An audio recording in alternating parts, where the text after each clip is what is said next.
Hello again. Chapter 11 is called Adopting. Henny, where are you? It was Angela's voice coming from the passageway behind. Henny put a reassuring hand on the black dog's narrow head. I'm out here, on the garden seat, she replied. Someone left the front door wide open, Angela was saying as she came out of the passage, so I shut. And then abruptly she stopped both walking and talking as she saw what was sitting beside Henny and gazing up at her. Gently, said Henny quietly over her shoulder. He's probably a bit nervous of people. I don't think he's been very well treated. Come to him slowly. Put your hand out for him to smell. Angela did as she was told, and the dog sniffed at her hand and then resumed his fixed stare at Henny. Angela sat down on the seat beside the two strays. Whose dog is he? She said. I don't know, Henny said. Nobody's, I think. Nobody's, I hope, she told herself, for the dog, it was already plain, had attached himself to her, and the feeling was mutual. What sort of dog is he? Heinz, Henny said. My gran used to say that. What's that mean? 57 varieties. Which reminds me, I need some proper food for him. I don't want to go myself. Once he's back out on the street, he might just push off, she thought. So could you pop down to the corner shop and get a tin of dog meat? Take the money from my purse. It's in my bag on the kitchen table. OK.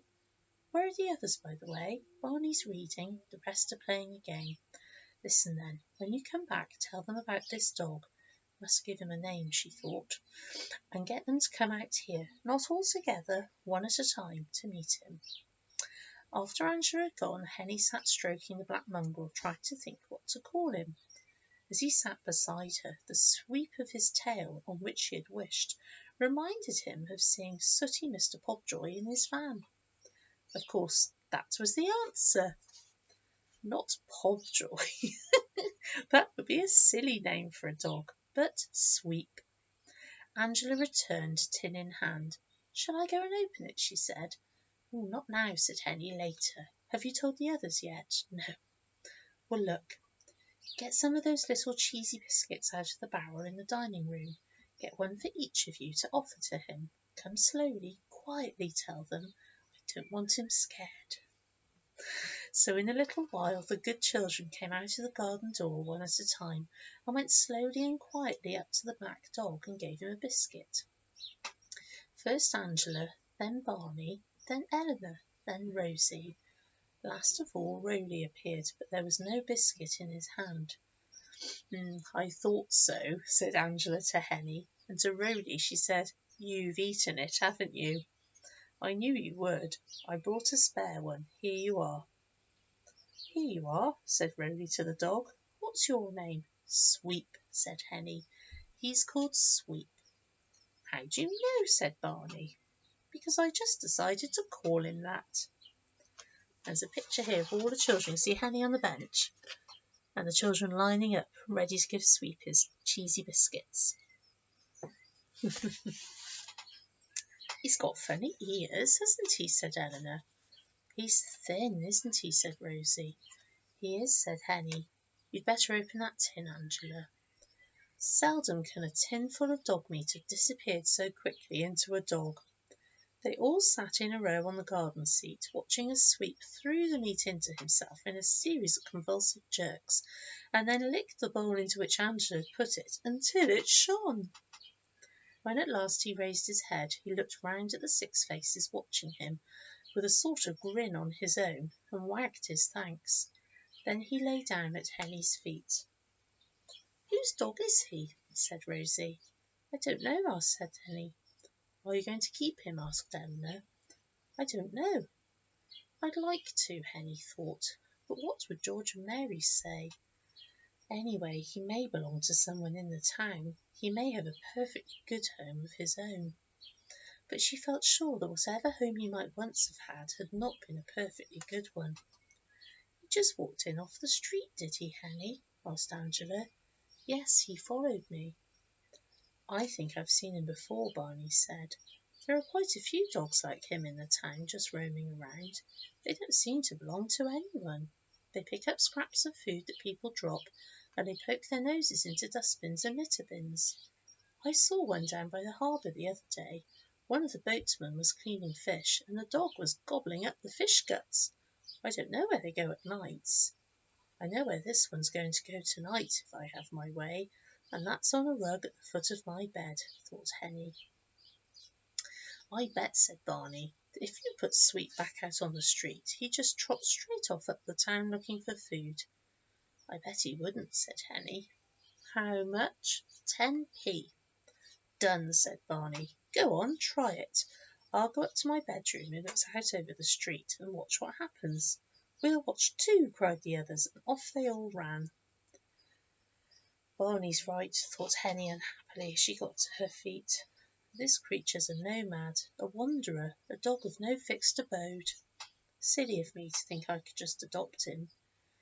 Come, Sweep, she said with a sigh, and she went in through the garden door and along the passage, the dog at her heels. When she opened the front door of Ivy Cottage, he showed no sign of wanting to leave. Only when she stepped out onto the pavement, encouraging him to follow, did he do so. Then quickly, feeling very guilty, Henny hopped back inside the house and shut the door in his face. She stood in the passage listening. She heard a little whine. Then came the scratch of claws on the door, but then there was silence. There's a picture here of Henny watching him go out of the door. For some time Henny stood there, but there was no further sound. He's gone, she thought. I should never have done that to him.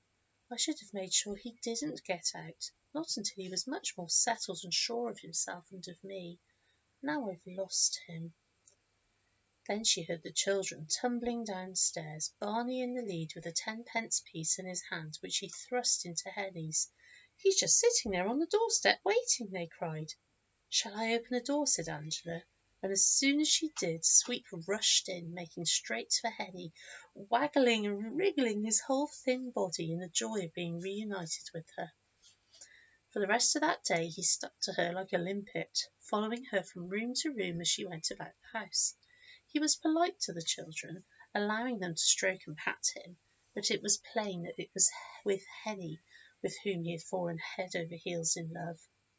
When she had a bath that night, he even sat outside her bathroom door, and when later, after giving him a last run in the garden, she made her way to bed, Sweep was up that wooden stairway to the flat as though he'd climbed steps all his life. Good night, Sweep, said Henny as she turned out a light, and thump, thump, thump went that long black tail on the bedroom floor. Henny lay awake for a few moments, thinking about all that she'd done that day, in case she'd forgotten anything. The house had been cleaned, the shopping done, including all tins of dog meat. The children had been fed, the dog had been fed, the house was locked up for the night. Barney had George's whistle and was half longing for an excuse to blow it, Henny thought. What else? Mary's plants, yes, she'd checked them. Wait, though. Mary's lottery ticket in the kitchen drawer, she'd forgotten to fill it in. I'll do it first thing in the morning, Henny thought. But like I said, it's just a waste of £1. I don't know why I bothered to do it that other time. It's 1,000,000 to 1 against winning anything in a sweepstake like that. Sweepstake, she thought. Black cats bring luck. Perhaps black dogs do too. So, to wait and see. How lovely that Henny and Sweep have found each other and now both have a friend. We'll find out next time. Bye-bye.